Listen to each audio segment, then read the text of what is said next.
It's a snowy day out there. There's the garden.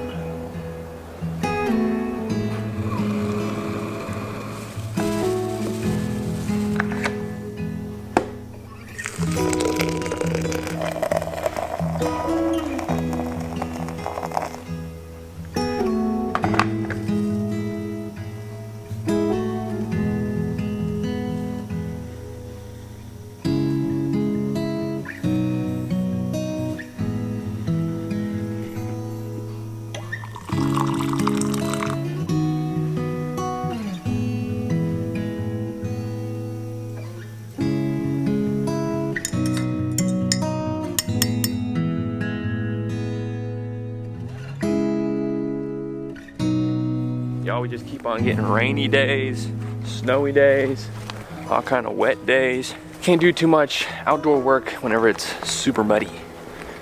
So today I'm going to a coffee shop. One-handed. Oh, can't hold everything. All right, got it. Boom. Today is going to be a design day, so I might be able to include you all in some of that funness. But other than that, we'll see what we get into today. I'm not exactly sure. It's gonna be awesome though, whatever it is, because we like to have fun on the Gardenguy channel. See you girls, have a good day. Y'all are awesome. Just keep on chilling. Keep on chilling. Like Bob Dylan. Hey, good to go, cream. Later, Gators. Hey, the garden's looking kind of cool. Da-de-da. Oh yeah. Cause it is a good day. The sun's shining. I need to wipe this stuff off.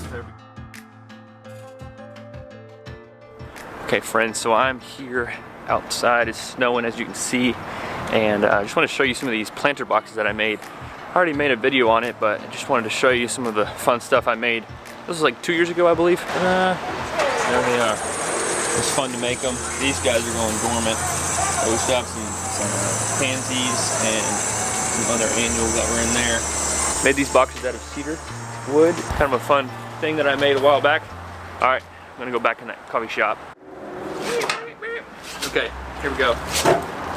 Y'all, welcome to the Gardenguy channel. I'm out here at a coffee shop in Knoxville, and with these planter boxes that I actually made back in the day, about 2 years ago. Brett, thanks for filming. Brett's filming. Flip it around and show yourself, Brett. That was probably a terrible angle. That probably was. It was good. No, you're good. So, I'm out here, and let's talk about the 5 main tips that I've got for y'all today on winter planter box care.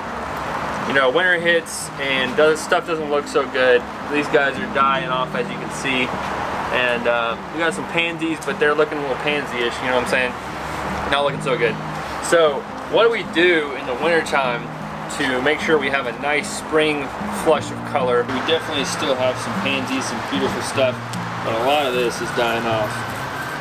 Just going dormant, some time to be replaced.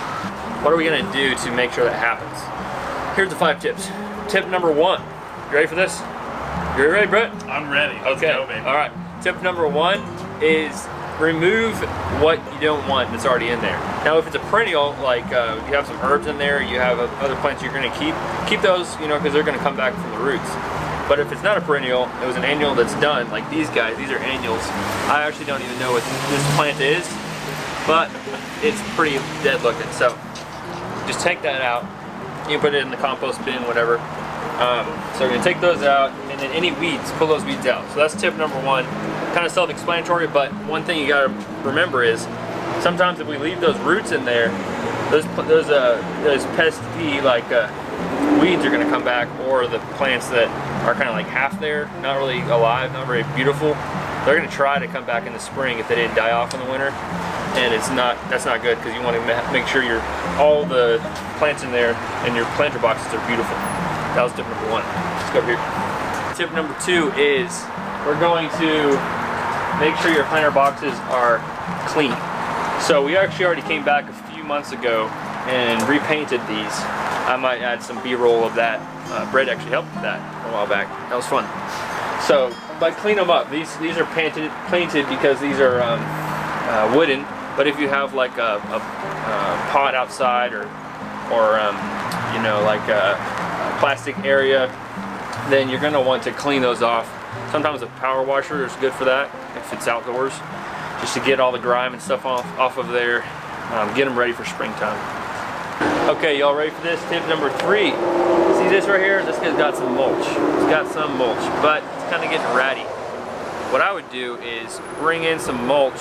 It may not even be the final mulch that you end up using, because you do want your mulch to be fresh and beautiful for whenever you are having these planter boxes. But what I would recommend is bring in some kind of compost or soil enriching material. It might even be mulch for you if you want to use mulch, but compost is really good. That's something that's going to bring life back into the soil of your planter boxes. Anytime you're growing plants in a limited space, that means those plants are going to be restricted, going to be struggling really. It's honestly a stressful place to live. The car is really loud. Wow. It's a stressful place to live. What you want to do is to amend that soil. Sometimes, especially outdoor boxes like this, you don't want to come back in. You don't want to have to come back in and like dump the soil out, put new soil in. What you can do is try to improve that ecosystem of the soil that's already there by bringing in compost. You could also bring in worm casting. That's another wonderful organic source. Another thing that I would like to do is actually bring in worms. I mean, you should already have worms in your beds, but if you bring in worms, and why are you laughing, Brett? Sorry, I just took the beds thing literally like, you know. Beds, worms in your bed. Oh my goodness. Well, don't mind me, sorry. I was like, out. oh yeah, we all have worms in our beds. I mean, it was flower beds. You were talking about flower beds. Don't even mind me. So we're bringing worms in, and it sounds hilarious, bringing worms in, but you do want worms in your soil because it's going to make sure that that ecosystem of the soil is kept alive. Worms are a great booster of the soil life. So bring in worms, and those will start going back and forth in your beds, and having worm babies and making sure that soil is happy. Oh my goodness. All right, now, okay, number 3. What was that, number 3? I think it was number 3. All right, let's go up here. I think let's do number 4. Does that sound good? Yeah. Okay. 4. Number 4 is I like to make my plan for the spring in the wintertime, because you got to be ready. You got to be ready for once that time comes around the bend. So make your plan for what you're going to plant in the early spring. You're going to want to have, what I like to have is like this guy. This is some switchgrass. This is a perennial. That's almost like a structural like centerpiece. And then you have around that some annuals. This is creeping Jenny, which is, it's actually a perennial, but then this right here is a pansy. I just think the word pansy is hilarious. Don't you? Yes. Pansies, yes. I feel like they're like wimps, but they're not, you know? I mean, look at them surviving out here in the winter. I mean, that's got to say something awesome. about them. They're not pansies. They're not pansies. Yeah. Pansies are not pansies. Pansies are not pansies. Exactly. Okay, so. Glad we got that covered. Yeah, that's awesome. Okay, so what I like to do is have these centerpieces that are usually perennial, and then around that you work with your annuals. If you don't already have those perennials, choose those perennials that are going to be like the taller centerpieces or the backdrops. Always put your bigger plants to the back. If let's say this bed was up against like a wall, I would definitely put the larger plants up towards the back so that you can still see the front bed plants. Work with having in your mind what you're going to be planting so that when spring comes around, you have a beautiful display of awesomeness. And the neighborhood's like, whoa, that person knows what they're doing. You know what I'm saying? Also, you can do edibles. A lot of times it's fun to use, like this could be some Russian sage. Because Russian sage looks kind of like this in the wintertime. A little different, of course, but it's got the structure that comes out and it dies off, but you still have the gray, wispy branches. So it's fun to work with herbs, as sometimes using those as a centerpiece or as a part of the planter box aspect. So yeah, that is number 4. Just try to make some plans for what you want your beds to look like in the spring. Cool. Ooh. Looking pretty good. Don't ignore those dumpsters. Yeah. Let's just go. Good. Yep. No dumpsters. There we go. All right. All right, y'all ready for this? Number 5. Number 5, the last tip we're going to give today is that I would recommend that if you're not going to grow any type of winter planter box or containers outside, if you're not going to grow that, you're going to have any type of display, then I know this is kind of late notice, but you're gonna want to bring those underneath shelter, basically.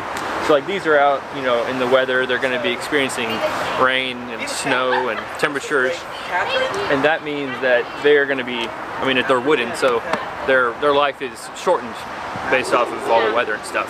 If you're not going to have a display in the wintertime of you know, winter hardy plants, then I recommend go ahead and bring those indoors, even if they're like terracotta pots. Bring those indoors, or at least under some shelter, because that's going to extend the life of that planter box.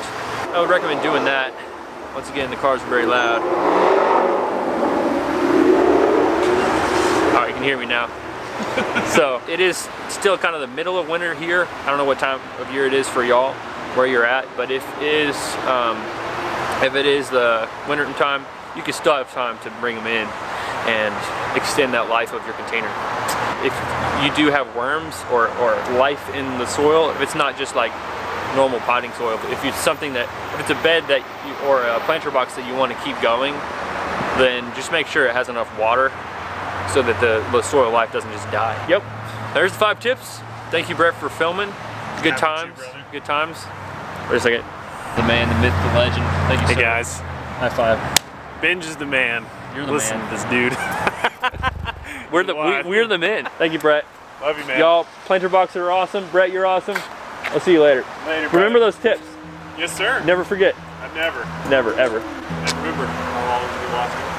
Oh my goodness. Y'all, thanks for watching the Gardenguy channel. Those are some 5 tips for what to do in the wintertime for your planter boxes, to extend your planter boxes, to grow more beautiful springtime displays, and basically just have a better life and a better planter box life.